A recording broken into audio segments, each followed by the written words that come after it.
story is he agrees with me on like 70% of things and is like trusts me and believes in my good intentions and really wants to hear me out and see my point. Like, if I can't handle that debate with this person, then how can we expect anyone in the country to be able to like have a reasonable partnership or debate with anyone who... Today I want to talk about something that I find extremely not just interesting, but pretty important and may have a complete change on the media landscape. But not just that, I think there's a bigger message, a bigger value for people in the church to look at. Recently, Krystal and Sagaar from The Hill created their own podcast and YouTube channel known as The Breaking Point. Now, if you don't know who Krystal and Sagaar are, they are two reporters, political commentators, journalists. They've had a history of media before, and they ended up on The Hill, which is a journalism outlet based in Washington, D.C., and they cover mostly like daily politics and policy. The Hill started their own YouTube channel, and it was pretty small. I actually remember following Krystal and Sagaar early on when he had like 10,000 subscribers till about when they left over 1 million subscribers, and they kind of built The Hill's YouTube presence and created what The Hill is now today. So recently they decided that they did not feel like the corporate media structure was doing what they found, which would be holding politicians, multinational corporations, institutions, and to cover any story they want because of corporate media influence. Now, I know a lot of people, especially in the United States, we don't really have a very good view of the media. And after Trump leaving office, CNN, Fox News, One America, all these big giant news channels, which are all super hyper partisan, have declined. There's sort of been like this uptake in so-called independent journalism or independent political commentators. I mean, you have your Ben Shapiro's, you have the Young Turks, Steven Crowder, right? And a lot of people like to go in these people as seen as an alternative media source. My problem with all those I just listed, though, is that they're super hyper partisan. They're trying to make a political point. Ben Shapiro is unapologetically conservative, and someone like a David Pakman is just unapologetically liberal, which that's fine. It's just the people who go to them only go to that. So while they may not be watching things like Fox News or watching CNN or MSNBC, they're not really getting like information that's free from sort of the partisan hackery that all these guys do. Krystal and Sagaar were different because Krystal is on the left and Sagaar is on the right, and they consider themselves populist. And the reason why I think so many people like them is because they're willing to hold anyone accountable. But the big news story here is that they are now the #1 podcast in the country on iTunes, the #1 political podcast, and they actually, I think, are #2 on Spotify, just under Joe Rogan's podcast.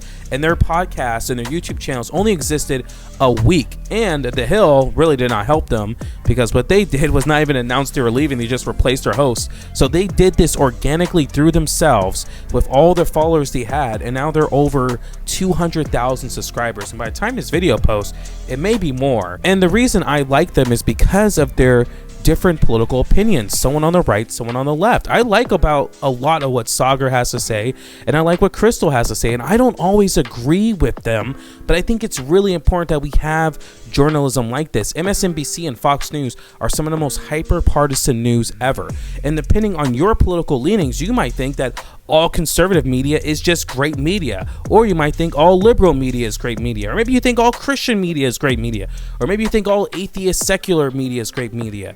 But the fact is, most of these things have a very clear agenda and aren't trying to look for nuanced points or to have conversations. And they are very hard to do, but I think it's important and probably the most needed thing in this country, because with Sagaar and Krystal's messages, we don't have to hate each other as a country. We can have conversations because a lot of us are not trying to be evil people. Actually, I think it said this. Krystal was recently criticized by this guy named Vosh, pretty on the left somewhere, and he was criticizing how, you know, Krystal he felt like Krystal was just making excuses for right conservative media and all this stuff there. And Krystal went on and defending why she thinks is important. and how much. Well, actually, let's just play this clip here because I think it's important. But Sagaar is as good faith an actor and as honest an actor and as good of a partner as he could possibly be.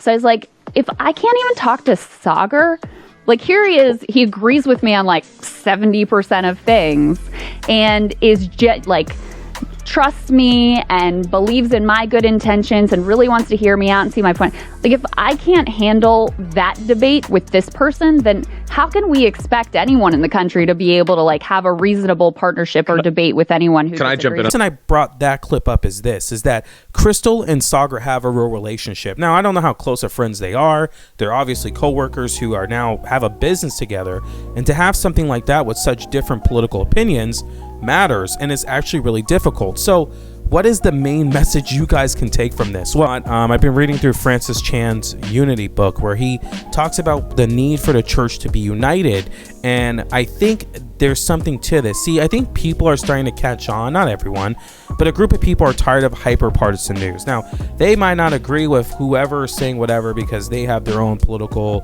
positions and have a certain belief system, but they like hearing the other side because they actually trust Krystal and Sagaar. And I was thinking to myself, man, two things that the church can learn from. Why isn't there any Christian YouTube channel like this where you have like a huge platform where people are going to that have different maybe theological and political points and having discussion from a Christian point of view? With what Krystal and Sagaar are doing is what the church should be doing, which is bringing people in who don't always agree and showing how to love each other. We'll see them as an example of what unity looks like without the need for conformity. While the church says that, people in the church will say, we're not looking for conformity, we're looking for unity, but it's hard to find and display. Now, that doesn't mean that's not there. It's just there's no one really trying to do that because, well, it's difficult. I think most of us just want to be in our theological, political camps and never be challenged because it's way easier than doing the hard thing of trying to make this stuff work. The other big point is that, once again, this just proves that people are not running to the church. They're still running to YouTube channels, news media commentators, politicians. Like, people are not finding the church super appealing. The other point that to take on is not just the unity part, but also that people, once again, aren't going for the church for answers, right? They're always going to political and news commentator and entertainment figures. While Christians may be going to the church, it's very hard to get people who aren't Christian just to even hear what the church and what we have to say. There's a lot that we can learn because Krystal and Sagaar are crushing it. And I think us Christian media people need to do what they're doing. We need to do more of what they're doing, for the world can see that it's not just about this kind of crazy idea of unity where everyone thinks the same, acts the same, but this idea of unity where we believe that the other person is actually good. We believe the other person loves the Lord. We believe that the other person loves people. And while we might not agree on everything together, we actually want to still be in a deep fellowship, a deep communion with them.